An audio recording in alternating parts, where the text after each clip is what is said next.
오늘 아침 하나님께서 우리에게 허락하시는 말씀 마태복음 14장 22절로 36절 말씀입니다. 오늘 이 본문은 오병이어의 기적이 끝나고 나서 사실은 많은 사람들이 그렇게 배불리 먹고 나서 이분을 드디어 이제 왕으로 내가 모셔야 되겠다라는 생각을 할 때 제자들을 서둘러서 주님이 그 무리들과 띄어서 강 건너 보내신 이후에 일어난 사건입니다. 오늘 이 말씀을 묵상을 하면서 저희가 꼭 생각하고 기억해야 될 일은 오늘 이 일이 일어나는 것이 주님이 보내셔서 일어났다는 거예요. 주님이 강을 건너게 하셨거든요. 너희들이 먼저 이 호수를 건너가라 이야기하셨어요. 그래서 배를 타고 건너가는데 주님은 기도하러 올라가셨어요. 그런데 문제는 오늘 22절에는 앞서 건너가게 하시고 주님이 보내셨어요. 23절에 주님은 홀로 기도하시는데 24절에 보니까 제자들이 고난을 당해요. 우리가 예수를 믿으면서 항상 기억해야 될 것은 주님의 말씀대로 살아도 고난이 올 수 있다는 겁니다. 우리는 때로는 형통함이나 복을 구하는 기복신앙 때문에 예수를 믿으면 복을 받아서 모든 것이 세상적인 기준으로 잘 될 거라는 생각을 해요. 세상적인 기준으로 부유하게 되고 세상적인 기준으로 뭐든지 잘 되고 세상적인 기준으로 볼 때 무언가를 쌓고 나아갈 수 있을 거라고 생각을 합니다. 그러나 오늘 말씀은 세상적으로 봐도 고난이라는 것. 예수를 제대로 믿기 시작하면서부터 우리에겐 영적인 도전이 있고요. 언제나 갈등이 있습니다. 예수를 믿는 모든 사람들이 늘 갈등을 느껴요. 사람들과의 사이에 예수 믿는 사람들 안에서만 있어도 갈등과 어려움이 있는데 세상에 살면서 얼마나 많은 어려움들이 있겠어요. 말씀대로 살려면 고난이 수도 없이 닥쳐옵니다. 말씀대로 살면 법을 지켜야 되죠. 말씀대로 살면 양심을 지켜야 되죠. 말씀대로 살면 도덕을 지켜야 되죠. 말씀대로 살면 두루 살펴야 될 일도 너무 많아요. 그 말씀을 듣고 살면서 끊임없이 우리에게 고난이 닥치기도 하고 어려움이 닥치기도 합니다. 그럼에도 불구하고 오늘 성경이 우리에게 주는 위로 중에 하나는 뭐냐면 그 고난을 보시고 예수님이 물 위를 걸어서 오셨다는 거예요. 기적적인 방법으로라도 주님은 제자들의 고난이 멈추기를 원하셨어요. 하나님은 우리가 감당할 시험밖에는 허락하지 아니하시고 시험당할 즈음에 피할 길을 내서 우리로 하여금 하나님의 은혜와 능력을 누리게 하십니다. 감당할 시험, 우리가 능히 감당할 수 있는 것들, 우리가 마음으로 결단하기만 하면 얼마든지 감당할 수 있는 일들이 있어요. 사실은 주님의 제자들은 대부분이 어부 출신이거든요. 아주 이 갈릴리 호수에서 모든 것을 다 할 수 있는 사람들이었어요.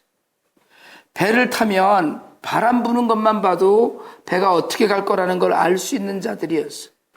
어부 출신이었고 한두 사람이 아니었어요. 적어도 7, 8명 이상이 다 어부 출신이었는데도 불구하고 그들에게 닥치는 고난이 있었어요. 그 고난 가운데 주님이 그냥 건너가지 않으셨어요. 결국은 바다 위를 걸어서 제자들에게 오시고 제자들에게 안심하라 나니 두려워하지 말라고 이야기하셔요. 오늘 말씀을 쫓아서 살면서 우리가 세상적인 기준이 아니고 주의 은혜와 능력 가운데서 누리는 평안이 있기를 원합니다. 사실은 어렵고 힘든 일들이 많이 있다고 하더라도 안심하라 나니 두려워하지 말라는 주님의 음성이 오늘 우리에게 들리기를 원합니다. 정말 위로하시고 힘을 주시고 능력을 주시는 주님이 계시기 때문에 고난이 있을지언정 고난이 없다는 이야기를 성경은 전혀 하지 않아요. 고난이 있을지언정 이길 수 있는 힘도 주님이 주시고 함께 하시는 분도 주님이시라는 거예요. 예수 그리스도 이 땅에 오시면서 임마누엘의 하나님, 우리와 함께 하시는 하나님으로 우리에게 오셨어요. 어렵고 힘든 일이 있을 때마다 주님을 부르짖는 우리가 되어서 우리와 동행하시는 주님과 만나서 그 어렵고 힘든 일을 건너가는 우리가 되길 원합니다. 형통이라고 하는 것은, 만사가 형통하다는 건 사실은 모든 것이 아무 일 없이 그냥 일사천리로 된다는 걸 이야기하는 게 아니에요. 형통이라고 하는 건 어려움이 있을 때 그걸 이기는 힘을 말하는 거예요. 어려움이 있을 때, 고난을 당할 때 그 고난을 잠재울 수 있는 힘을 말하는 거예요. 이 힘은 예수 그리스도로부터로만 옵니다. 그러니까 주님이 주시는 힘 가운데 우리가 형통한 삶을 살 수 있기를 원합니다. 오늘 보니까 베드로가 주여 만일 주님이시거든 나를 명하사 물 위로 오라 하소서. 저는 정말 이 베드로의 이 믿음이 정말 부러워요. 그러나 베드로도 그냥 뛰어가지 않았어요. 주님의 말씀을 기다렸어요.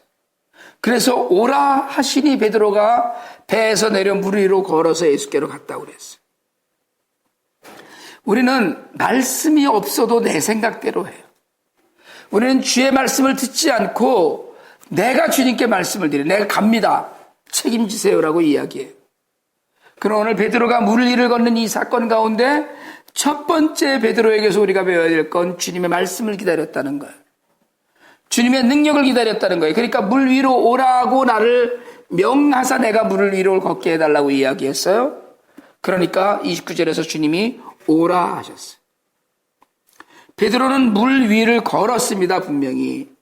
여러분, 물에 빠져서 바람이 불고 파도가 치니까 결국 무서워서 물에 빠졌지만, 물에 빠진 베드로를 분명히 주님 또 건져주셨어요. 믿음을 갖고 주의 말씀을 듣고 물 위를 걸으면 주님이 책임지셔요. 근데 우리는 주님 내가 갑니다, 나를 책임져 주세요. 주님이 완전히 하수인이에요. 하인이에요. 주의 말씀을 기다리고 주의 명령을 기다리는 것이 아니라 내가 드리는 말씀, 내가 주님께 아뢰는 말씀대로 해달라고 하고 그냥 걸어가요. 주의 말씀을 듣고 갈 때도 두려워서 물에 빠지기도 해요. 믿음이 작은 자여 왜 의심하였느냐는 책망을 듣기도 해요. 그럼에도 불구하고 베드로는 걸었어요. 오늘 우리가 읽은 성경의 마지막에 보니까 예수의 옷자락에라도 손을 대게 하시기를 간구하여 손을 대는 자는 다 나음을 얻었다고 그랬어요. 예수의 옷자락이 중요한 것 아닙니다. 예수의 옷자락을 만져야만, 그러니까 마치 무슨 어디 절에 가면 부처 동상의 불상에 코가 없다 그러잖아요. 그 코를 만지면 아들을 낳는다 이래갖고 코를 갖고 가서 그걸 물에 타서 먹는 사람도 있다, 이런 이야기를 하고요. 성모 마리아 상응의 발을 만지면 나음을 입는다 그래서 발등이 하나도 남아있는 게 없다, 이런 이야기들 하는데, 그런 귀신 같은 믿음이 아니라 예수 그리스도 한 분을 바라보는 믿음이에요. 사실은 예수의 옷자락이 중요한 것이 아니고 예수 그리스도를 향한 나의 믿음, 주님이 원하시면 내가 낫겠나이다 하는 믿음, 이 믿음을 가진 자들이 물 위를 걷고 병이 낫습니다. 중요한 것은 주의 말씀을 듣는 우리가 되기를 원하고, 주의 명령을 듣는 우리가 되기를 원하고, 그리고 주님이 말씀하시면 풍랑이 있는 바다라도 걸어갈 수 있는 믿음이 우리에게 있기를 원합니다.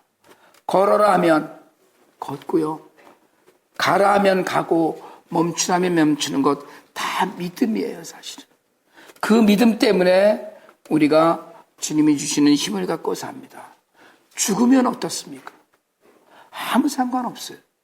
정말로 하나님의 영광을 위해서 죽으면 죽으리라 하면 결국은 살게 되리라는 주님의 약속을 우리가 오늘 붙들고, 정말 믿음 안에서 우리를 온전케 하시는 하나님과 동행하면서 오늘 승리하고 정말 물 위를 걷는 놀라운 기적의 역사들을 세상에 보이는 우리가 될 수 있기를 주님의 이름으로 축원합니다.